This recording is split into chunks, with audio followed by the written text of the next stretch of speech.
Now to the cleanup and recovery after Hurricane Helene. The Tampa Bay area just starting to assess the damage left behind. This is a look at the impact from Sky 10 just hours ago. The coastline and the neighborhoods along it forever changed by the Category 4 storm. And this is Nightside. I'm Dave Wagner. The devastation spans hundreds of miles from Florida to North Carolina. And tonight, many families are now looking to rebuild in the aftermath. We have team coverage across the Tampa Bay area tonight as communities clean up, still reeling and trying to recover from the deadly storm. Tonight, we're sharing their stories. We start in Pinellas County tonight, where several people lost their lives. At least 123 people died in connection to the hurricane. 13 in Florida, 11 of them right here in the Tampa Bay area. That includes one 79-year-old woman in St. Pete Beach who drowned after storm surge entered her home. 10 Tampa Bay's Chris Hurst is in St. Pete Beach tonight. And Chris, you spoke to her family. They are, of course, devastated.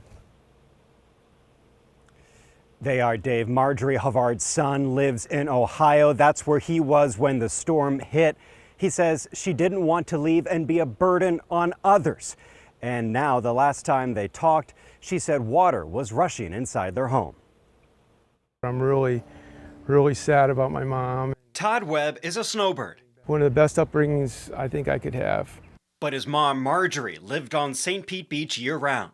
She was a little toughy, you know, real small, thin. She worked as a carpenter at nuclear power plants, but in her 70s, had trouble walking. Wasn't strong enough at 79 to get herself up.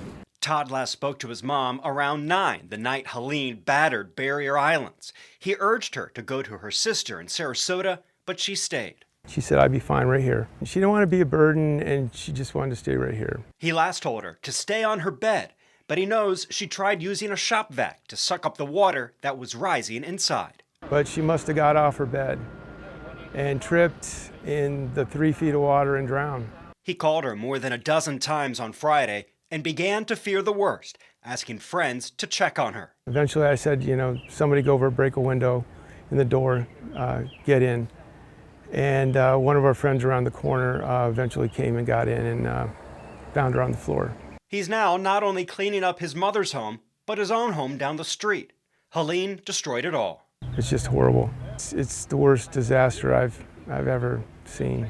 And he doesn't know if he'll stay to rebuild. It's paradise. But right now, you know, with the circumstances, I just, it's not a good place to be right now. And there's no replacing his mother, which is why he says if you're told to evacuate, do it. I say get out. You gotta get out.